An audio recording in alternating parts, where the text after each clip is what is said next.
आवाज news, true voice. आदाब नाज़रीन, आवाज न्यूज पर आपको खुश आमदीद।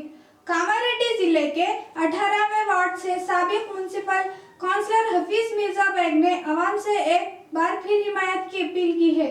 इन्होंने कहा कि इन्होंने अपने दौर में वार्ड की तरक्की के लिए कई खिदमत अंजाम दिए हैं।